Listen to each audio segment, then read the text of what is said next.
மும்மொழி கொள்கையை தமிழ்நாடு அரசு ஒருபோதும் அனுமதிக்காது என்று துணை முதலமைச்சர் உதயநிதி ஸ்டாலின் திட்டவட்டமாக தெரிவித்துள்ளார். சென்னையில் செய்தியாளர்களிடம் பேசிய அவர், யார் இரட்டை வேடம் போடுகிறார்கள் என்பது தமிழ்நாட்டு மக்களுக்கு தெரியும் என்று கூறினார். எப்பவுமே தமிழ்நாட்டில் இருமொழி கொள்கை தான் எங்கள் பேரறிஞர் அண்ணா அவர்கள் சொன்னது நாங்கள் எந்த காலத்திலையும் மும்மொழி கொள்கையை ஏற்றுக்கொள்ள மாட்டோம்.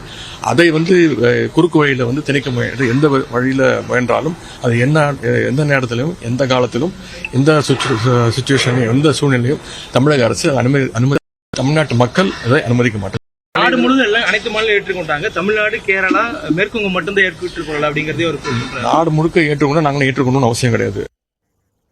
மாணவர்கள் மூன்றாவது மொழியை படிக்கக்கூடாது என்று திமுக அரசு சொல்லவில்லை என பாஜக மாநில தலைவர் அண்ணாமலைக்கு திமுக எம்பி கனிமொழி பதிலடி கொடுத்துள்ளார். தூத்துக்குடியில் செய்தியாளர்களிடம் பேசிய அவர், தமிழ்நாட்டு மக்கள் மீது மூன்றாவது மொழியை திணிப்பதைத்தான் எதிர்ப்பதாக கூறினார்.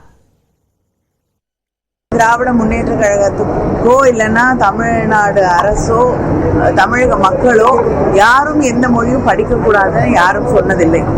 ஒரு மொழி திணிப்பு என்று வரும் பொழுதுதான் அதை எதிர்க்கிறோம். அதை தான் அவங்க புரிந்து கொள்ள வேண்டும். மொழியை ஒரு சாய்ஸா எடுத்து படிக்கிறதுக்கும் மொழியை திணிக்கப்படும் பொழுது வேறு வழி இல்லாமல் அதை படிக்க வேண்டிய அவசியம் ஏற்படும் போதும் இருக்கக்கூடிய வித்தியாசத்தை பிஜேபியில் இருக்கக்கூடிய எல்லாரும் புரிந்து கொள்ள வேண்டும்.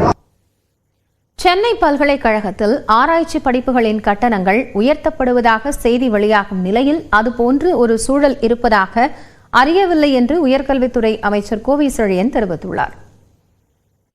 சென்னை பல்கலைக்கழகத்தில் ஆராய்ச்சி படிப்பு படிக்கக்கூடிய மாணவர்களுடைய கட்டணங்கள் உயர்த்தப்பட்டிருப்பதா மாணவர்களுக்கு அதுபோல ஒரு சூழல் இருப்பதாக அறியவில்லை. ஆனால் ஒரு சில பாடத்திட்டங்களுக்கு ஒரு சில ஆய்வு மாணவர்களுக்குரிய அந்த கட்டண சலுகை என்பது ஏற்ற இறங்கி இருக்கும். ஆர்ட்ஸ் அண்ட் சயின்ஸ் என்பது நுழைவுகள் வேறு, அடுத்தடுத்த திட்டங்கள் என்பது. ஆனால் ஏற்றப்படுகிற சூழ்நிலையை இந்த அரசு விரும்பாது, உயர்கள் விரும்பாது. உரிய நடவடிக்கை எடுத்து என்ன என்பதை அரசு தெளிவாக தெளிப்படுத்தும். மாணவர்களுக்கு சமநிலை கல்வியும் அதிகமான கட்டண சுமையும் தராமல் கல்வியை தர வேண்டும் என்பதில் முதலமைச்சர் கவனமாக இருக்கிறார். அப்படி ஒருவேளை செய்யும் பட்சத்தில் அது என்னவென்று ஆராய்ந்து தக்க முடிவெடுத்து ஏழை மாணவர்களுடைய கல்வி எளிய வரையில் கிடைக்க உயர்கல்வித்துறை துணை நிற்கும். சென்னை தியாகராயர் நகரில் உள்ள பிரபல துணிக்கடையின் சீலிங்கை உடைத்து 9 லட்சம் ரூபாய் பணத்தை திருடிச் சென்றவர்களை போலீசார் தேடி வருகின்றனர்.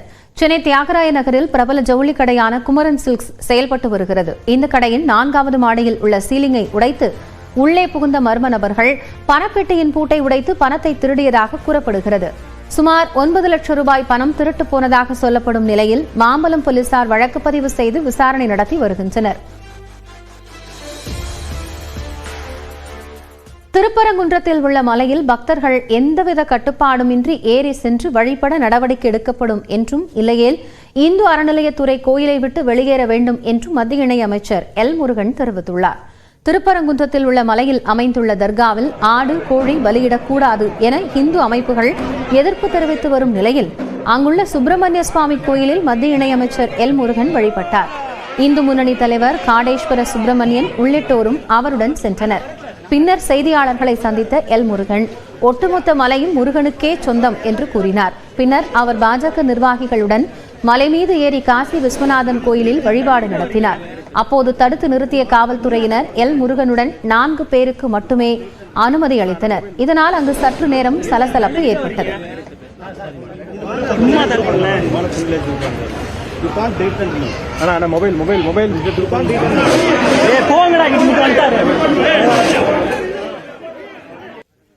பின்னர் அனுமதி அளிக்கப்பட்ட 5 பேர் மட்டுமே மலை மீதுள்ள காசி விஸ்வநாதர் கோயிலுக்கு சென்று சுவாமி தரிசனம் செய்தனர்.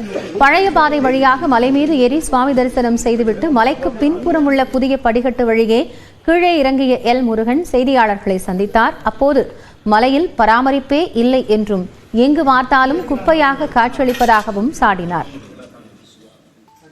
நம்மளுடைய பாரம்பரிய பாதை என்னவோ எல்லா மக்களும் நம்மளுடைய பண்டைய காலம் தொட்டு கீழிருந்து எந்த பாதையில் போகிறாங்களோ அந்த பாதையில் போய் சாமி தரிசனம் பண்ணிட்டு விஸ்வநாதரை கும்பிட்டு வந்திருக்கிறேன். ஒரு இந்து அறநிலையத்துறை கோயில்களை விட்டு வெளியில் வர வேண்டும் என்பதுதான் எங்களுடைய நீண்ட கால கோரிக்கையாக இருக்கிறது.